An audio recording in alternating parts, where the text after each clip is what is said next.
Good morning ശ്രീരാമോ. എല്ലാവർക്കും സുഖമാണോ? വെക്കേഷനൊക്കെ അടിച്ചു പൊളിച്ചോ? 7ാം ക്ലാസ് കഴിഞ്ഞ് ഹൈസ്കൂളായി അല്ലേ? അപ്പം മാത്സ് പഠിക്കാൻ തയ്യാറായിട്ടിരിക്കുകയല്ലേ എല്ലാവരും? പഠിച്ചാലോ? ഐശ്വര്യം നമുക്ക് തുടങ്ങിയാലോ? തുടങ്ങാം. നമ്മുടെ ചാപ്റ്ററിന്റെ പേര് തുല്യ ത്രികോണങ്ങളാണ്. ത്രികോണങ്ങൾ നിങ്ങൾക്ക് അറിയാമല്ലോ, കേട്ടിട്ടുണ്ട് 7ാം ക്ലാസ്സിൽ അല്ലേ? നമ്മൾ ഇന്ന് പഠിക്കാൻ പോകുന്ന ചാപ്റ്ററിന്റെ പേര് തുല്യ ത്രികോണങ്ങൾ. 8ാം ക്ലാസ്സിലെ ആദ്യത്തെ ചാപ്റ്ററാണ് തുല്യ ത്രികോണങ്ങൾ.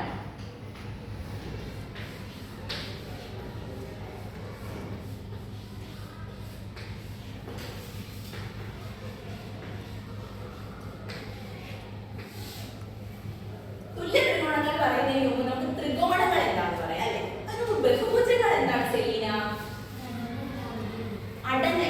അടഞ്ഞ ജാമിതീയ രൂപത്തെയാണ് നമ്മൾ ബഹുഭുജങ്ങൾ എന്ന് പറയുന്നത് അല്ലേ?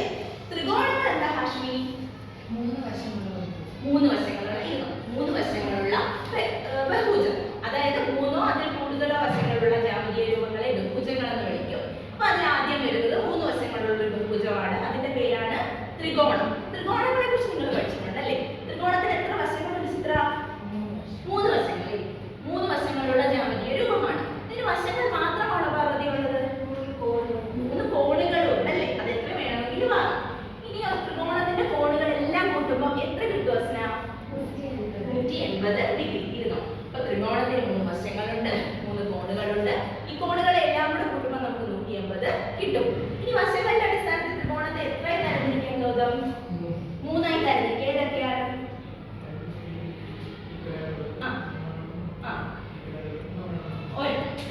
അപ്പൊ നോക്കിക്കേ, ഏതൊക്കെയാ?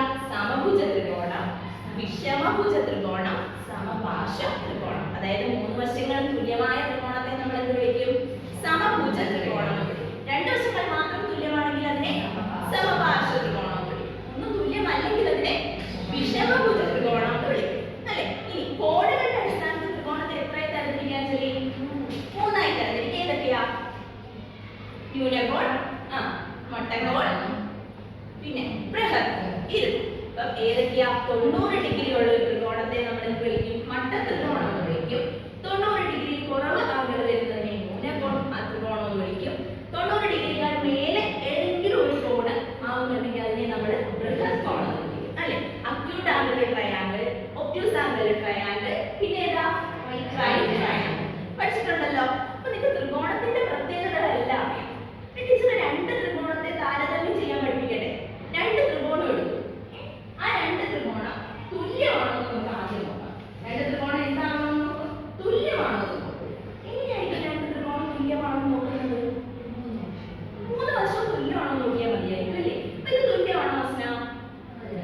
വശങ്ങളെല്ലാം തുല്യമാണ്. അപ്പൊ തുല്യമായിരിക്കും അല്ലേ? കാരണം നമ്മൾ 2 ലൈൻ വരച്ചിട്ട് തുല്യമാണോ നോക്കുന്നത് എങ്ങനെയാ? ഇതിന്റെ രണ്ടിന്റെയും ലെങ്ത് തുല്യമാണോ എന്ന് നോക്കും. അങ്ങനെയല്ലേ നോക്കുന്നത്? അങ്ങനെ നോക്കുവാണെങ്കിൽ ത്രികോണത്തിന് തുല്യമാണോ നോക്കുന്നത് എങ്ങനെയായിരിക്കും? വശങ്ങൾ തുല്യമാണോ നോക്കിയാൽ മതിയായിരിക്കും അല്ലേ? പക്ഷെ അങ്ങനെയല്ല. എങ്ങനെയാണെന്ന് അറിയാമോ? 2 ത്രികോണം നമ്മുടെ കയ്യിലുണ്ടെങ്കിൽ ഒരു ത്രികോണം മറ്റേ ത്രികോണത്തിന്റെ മേൽക്കുമേലെ വെക്കണം. എന്നിട്ട് 2 ത്രികോണങ്ങളും പരസ്പരം കവർ ചെയ്യുന്നുണ്ടോ എന്ന് നോക്കണം. അതായത് ഒരു ത്രികോണം മറ്റേ ത്രികോണത്തെ മറയ്ക്കണം. ഒരു സൈഡിൽ നിന്ന് നോക്കുമ്പോൾ ഒരു ത്രികോണവും മറു സൈഡിൽ നിന്ന് നോക്കുമ്പോൾ മറ്റേ ത്രികോണവും മാത്രമേ കാണാവൂ. ഈ സൈഡിൽ നോക്കുമ്പോൾ ഒരു ത്രികോണേ കാണാൻ പറ്റും. പക്ഷെ ഇങ്ങനെ നോക്കുമ്പോഴോ മറ്റേ ത്രികോണവും കാണാൻ പറ്റും. അപ്പൊ ഇത് എന്തല്ല? തുല്യമല്ല. ഇങ്ങനെ വന്നാൽ തുല്യമല്ലെന്നാണ് അർത്ഥം. അപ്പൊ നമുക്ക് വേറെ 2 ത്രികോണങ്ങൾ നോക്കാം. ഇതിന്റെ വശങ്ങൾ ഈക്വൽ ആണ്. X Y Z. ഇതിൻ്റെതും എക്സ് വൈ ഇസഡ് ആണ്. ഇത് നമ്മൾ അതേ രീതിയിലൊന്ന് വെച്ച് നോക്കാം. അതേ ആശയത്തിലൊന്ന് വെച്ച് നോക്കുമ്പോൾ തുല്യമാണോ?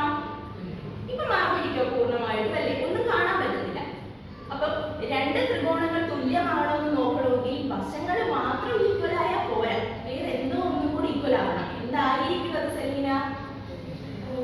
കോണുകൾ. ഇന്നോ വശങ്ങൾ മാത്രം തുല്യമായാൽ പോരാ, അവയ്ക്കിടയിലുള്ള കോണുകളും തുല്യമാവണം.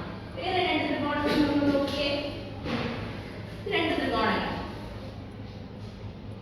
ഇത് 2 തുല്യമാണോ ചെക്ക് ചെയ്യാം. ഇങ്ങനെ ചെക്ക് ചെയ്യാം. മേലേക്ക് മേലെ വെക്കുക. ഇത് 2 തുല്യമാണോ എന്ന് നോക്കിയാൽ മതി. പക്ഷേ നമ്മുടെ കയ്യിൽ 2 ത്രികോണങ്ങൾ ഉണ്ടെങ്കിലേ നമുക്കത് ചെയ്യാൻ പറ്റും. ഇപ്പൊ ഞാൻ ബോർഡിൽ 2 ത്രികോണങ്ങൾ വരച്ചു.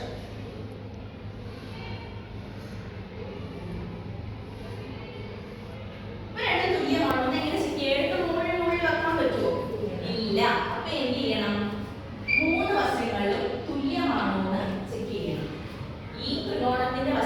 തന്നെയാണോ ഈ ത്രികോണങ്ങൾക്കെന്ന് ചെക്ക് ചെയ്യും. എന്നിട്ട് നിങ്ങൾ കഴിഞ്ഞ വർഷം പഠിച്ചൊരു തിയറുണ്ട്, തുല്യമായ വശങ്ങൾക്കെതിരെ കിടക്കുന്ന കോണുകളും തുല്യമായിരിക്കും. ഈ രണ്ട് ത്രികോണങ്ങളുടെയും വശങ്ങൾ തുല്യമാണോ എന്ന് നോക്കിയതിനു ശേഷം തുല്യമായ വശങ്ങൾക്കെതിരെ കിടക്കുന്ന കോണുകളും തുല്യമാണോ എന്ന് നോക്കണം. അപ്പോൾ രണ്ട് ത്രികോണങ്ങൾ എപ്പോഴാണ് തുല്യമാവുന്നത്? രണ്ട് ത്രികോണങ്ങൾ തുല്യമാകണമെങ്കിൽ ത്രികോണങ്ങളുടെ വശങ്ങൾ തുല്യമാകണം, തുല്യമായ വശങ്ങൾക്കെതിരെ കിടക്കുന്ന കോണുകളും തുല്യമാകണം. പഠിച്ച തീരണമെന്ന് പറഞ്ഞ പാർവതി?